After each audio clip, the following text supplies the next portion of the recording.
उसकी उसकी वजह ये है ना कि अब जो हमारे अराउंड जो लोग हैं, इंक्लूडिंग मी, अगर मैं अपनी बात करूं, मैं कहूँगी कि इंटरेस्ट कहाँ पे है ज़्यादा। अब देखें, एक मैं ये नहीं कह रही हूँ कि पीएसएल में हमें कुछ नज़र नहीं आ रहा, कुछ चीज़ें हैं जो बहुत अच्छी हैं, जो पीएसएल की अपनी पहचान है, पीएसएल का हुस्न है, लेकिन again when you will see कि ज़्यादा आपको वो लोग नज़र आ रहे हैं जो जीतते आ रहे हैं ना, मतलब एक वो प्लेयर्स खेल रहे हैं। अब आप रिसेंटली देखें, अभी हमारे टॉप क्रिकेटर्स अभी परफॉर्म नहीं कर सके हैं।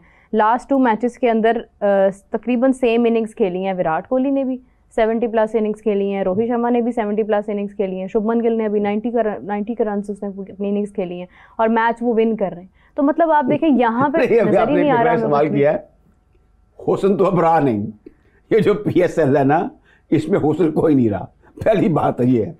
और मैं एक ऑडियो रिकॉर्डिंग आपको नहीं सुनवा सकता, शहजाद मायूर साहब की उनको सुनाऊंगा। जब मैंने कीनिया में उनका इंटरव्यू किया था, तो जो आपने कहा ना कि हुस्न, उन्होंने कहा अब ये नैरोबी में हुस्न तो कोई रहा नहीं है, यानी एक वो ऐसी जगह मान चुकी है जहाँ पे कोई नहीं आता, तो हमें इसलिए कमेंट्री के लिए वहां भेज दिया गया।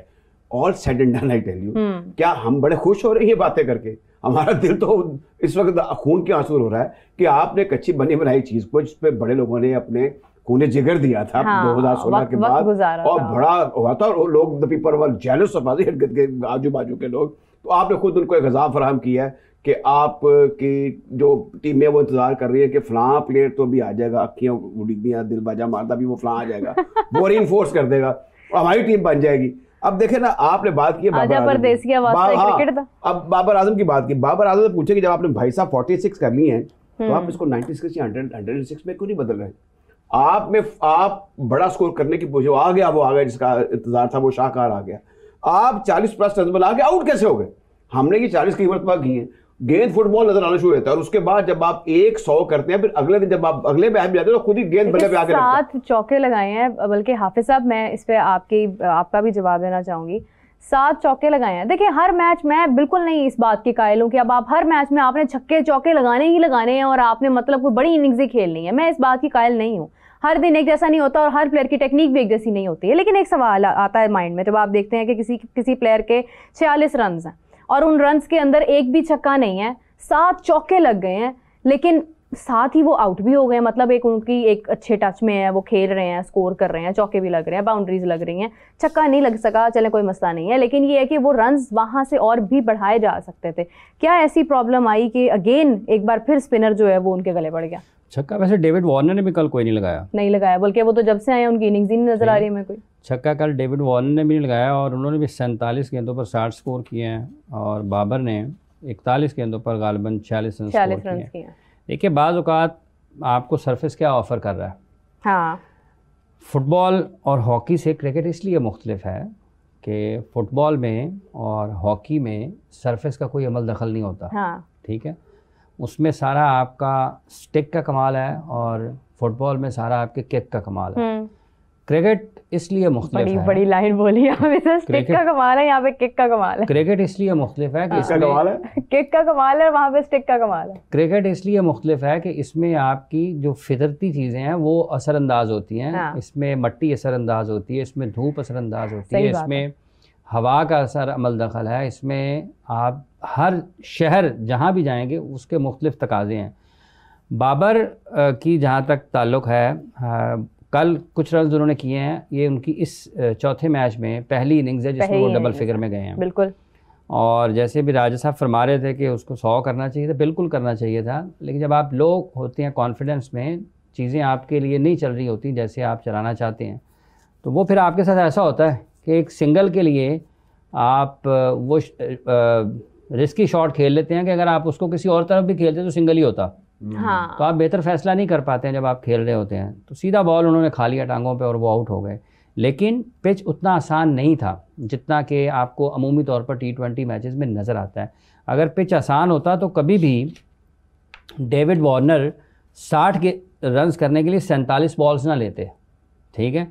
और 47 बॉल्स का मतलब ये है कि उन्होंने लगभग 8 ओवर्स 7.5 ओवर्स बैटिंग की है, और एक मरतबा भी गेंद को वो तैरते हुए उनकी बैटिंग में ग्राउंड से बाहर नहीं गई, बाउंड्री लाइन से बाहर। हमेशा गेंद जो है ना वो घसीटते हुए बाउंड्री लाइन से वो ऐसे लग रहा है जैसे ना कमेंट्री चल रही है। राणा साहब क्योंकि राणा साहब कमेंट्री देखें, कमेंट्री करते रहे। हाँ वही ना, बॉल यहाँ से ऐसे तहर के जा रही है। सरफेस बड़ा अमल दखल है। और कल क्राउड आया कराची में देखने के लिए मैच को, और उसमें भी लोग काफ़ी सारे कह रहे हैं कि शायद बाबर की वजह से आया, क्योंकि बाबर के प्रस्तारों की तादाद वहाँ पे काफ़ी थी। लेकिन अब बाबर ने रन्स किए हैं कल सबसे ज़्यादा। और मजमूई तौर पर अगर आप इस मैच का हवाला करते हैं तो जिसमें इसमें सबसे ज़्यादा जो परेशान कुन चीज़ है ना, वो इनकी बैटिंग से ज़्यादा इनकी टीम की फॉर्मेशन है और इनकी कप्तानी है। आप देखें ना, बातें तो होती हैं बाद में। इस टीम के बाहर लोग बैठे जो हैं ना, उनमें मोहम्मद अकरम है, इंजमामुल हक हैं, मुश्ताक अहमद हैं। ये बड़े बड़े लोग हैं पाकिस्तान के क्रिकेट के, ठीक है। और इन सब की मौजूदगी में इनके कप्तान बाबर आजम है, ठीक है जी। और इन सब की मौजूदगी में 5वां बॉलर नहीं है टीम में। आप T20 मैच खेलने के लिए जा रहे हैं और आपने 5वां बॉलर टीम में शामिल नहीं किया, तो आप क्या समझते हैं कि वो जो 4 ओवर बाकी हैं वो किसने करने हैं? तो क्या ये इंजमाम साहब नहीं बता सकते थे? क्या ये मोहम्मद मुश्ताक अहमद नहीं बता सकते थे? क्या ये मोहम्मद अकरम नहीं बता सकते थे? राजा साहब मुस्कुरा रहे हैं। हाँ, तो एक बात अगर आप अपनी बात मुकम्मल कर चुके तो मैं एक और बात करना चाहता हूँ। जी जरूर करें, मैं आगे यहीं से शुरू कर लूँगा दोबारा। बिल्कुल करनी है आपने। बात ये है, ये रजिया नू रजाई जा रहे हैं क्रिकेट बोर्ड वाले। मनुआ दसो, मेरे ये तो बड़ा प्यार मोहब्बत है वक़ार यूनुस से। मुस्बा को मैं बहुत पसंद करता हूँ, and so Shoaib Malik was a very good cricketer. लेकिन ये अब मुझे ये समझ में नहीं आ रही कि इनको कोई और नज़र नहीं आ रहा। रज्जों को रजाई जा रहे हैं। अब ये शुनीद है कि इनकी 50-50 लाख रुपए तनख्वाहें हैं, और हमारे दोस्त जो हैं उनकी वैसे वो बड़े एक्टिव आदमी हैं। उन्होंने पंजाब के जब मिनिस्टर थे या एडवाइज़र थे तो उन्होंने बड़ी बड़ी गेम्स कराई यहाँ पर। लेकिन ये अब सूरत हाल ऐसी है कि कोई और नज़र नहीं आ रहा। मैं ये चाहता हूँ कि बहरहाल ये इंसानी जहन और इंसानी जिस्म में इतनी रिस्पॉन्सिबिलिटीज़ हर जगह इनको नज़र नहीं आना चाहिए। एक कॉन्फ्लिक्ट ऑफ इंटरेस्ट नहीं होना चाहिए, यू सी। और ये चीज़ें जो नज़र आ रही हैं यहाँ पर, इसका मतलब है कि हम फैसले गलत कर रहे हैं। असल चीज़ ये है कि क्रिकेट के अंदर फैसले गलत हो रहे हैं, जिसकी वजह से आप भी हम भी रोना रो रहे हैं कि लोग क्यों नहीं आ रहे। ये तकलीफ से बातें हैं। ना मैंने नौकरी करनी है क्रिकेट बोर्ड में, ना हाफिज साहब ने करनी है, ना आपने करनी है। काम इन लोगों ने करना है जो इस वक्त डिप्यूट हैं। तो ये सारी ऐसी बातें हैं कि रज्जों को मजीद रजा रहे हैं आप। वो कमेंट्रियाँ भी कर रहे हैं, वो टीवी प्रोग्राम में भी नज़र आ रहे हैं आपको, वो टैलेंट हंट भी कर रहे हैं। अब मुझे बताएं कि वहाब रियाज जो है, मैं उनकी शान में गुस्ताखी नहीं करना चाहता। He is a very good gentleman, अच्छे पढ़े लिखे हैं, अच्छी फैमिली के हैं, अल्लाह उनको और तरक्की दे। लेकिन ये चीज़ें ठीक है। और दूसरा कि ये एक राइट होता है, whosoever become at the chairman of PCB according to a spoiled system, that he nominate and appoint and invite those to whom he believe that he can get maximum best out of them। ये जितनी आपने English बोल दी है ना, इसका शुरू वाला portion जो है ना वही मुझे समझ आया। मैं ये कह रहा हूँ कि जो स्पॉइल्ड सिस्टम हुआ होता है, अमेरिका में भी होता है कि जब प्रेसिडेंट आता है तो वो कहता है जी मेरी फॉरेन मिनिस्टर होगी, हाफिज इमरान साहब is trustworthy, he will be home secretary होंगे। हाँ फॉरेन मिनिस्टर, हाँ मतलब आप इंटीरियर की होंगी, या वो ट्रस्टवर्दी लोग लेकर आता है। ये ठीक है। लेकिन मैं ये कह रहा हूँ कि वो ये तो लोग पहले भी इस किस्म के मराहल से गुजरे और दूसरा काम भी कर रहे हैं। तो ये एक लिमिट होती है, इसको जो है फैसले ठीक करने चाहिए। इस पे लोगों को शकूक शुबहात है और इस इदारे पर डिस्ट्रस्ट हो चुका है लोगों का। अच्छा, जो कि अब क्रिकेट के लिए कोई अच्छी बात है, वक्त गुजरता जा रहा है। अब ये देखें, ये भी 2-3 साल गुजर गए हैं ना, आइंदा भी गुजर जाएंगे। अब ये है कि ये 4 लोग 5 बाहर बैठे हुए हैं, बड़े बड़े नाम है पाकिस्तान के, ठीक है। लेकिन आप कैसे ये सोच सकते हैं कि गेम प्लान करते हुए कि 5वां बॉलर आपने नहीं खिलाना, और आप खेल रहे हैं कराची किंग्स के खिलाफ, ठीक है। आप 5वें बॉलर के बगैर गए, 5वें बॉलर के तौर पर आपने साइम अयूब को इस्तेमाल किया। अब इसमें देखें, 3 ओवर उसने किए, 20 ओवर रन दिए हैं, 3 ओवर्स में 20 रन दिए हैं। आरिफ याकूब ने 4 ओवर्स में 18 रन दिए हैं। तो इन दोनों के 7 ओवर्स में बने हैं कुल मिला के 38 रन, ठीक है। तो जिसने सारे मैच में बॉलिंग नहीं की, हुसैन तलत, उसको आखिरी ओवर दे दिया। अगर साइम अयूब ने 3 ओवर कर लिए थे तो 9 रन आखिरी ओवर में चाहिए थे, तो फिर आप उसी को देते आखिरी ओवर भी। जिसने सारे मैच में बॉलिंग नहीं की, आखिर में उसको ले आए हैं हुसैन तलत को एक ओवर कराने के लिए।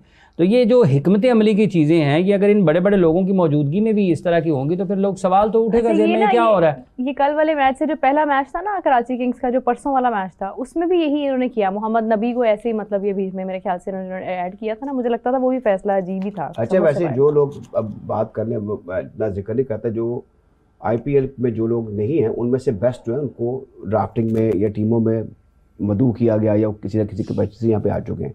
ये ठीक है, ये एक मैग्नीट्यूड तो है ना।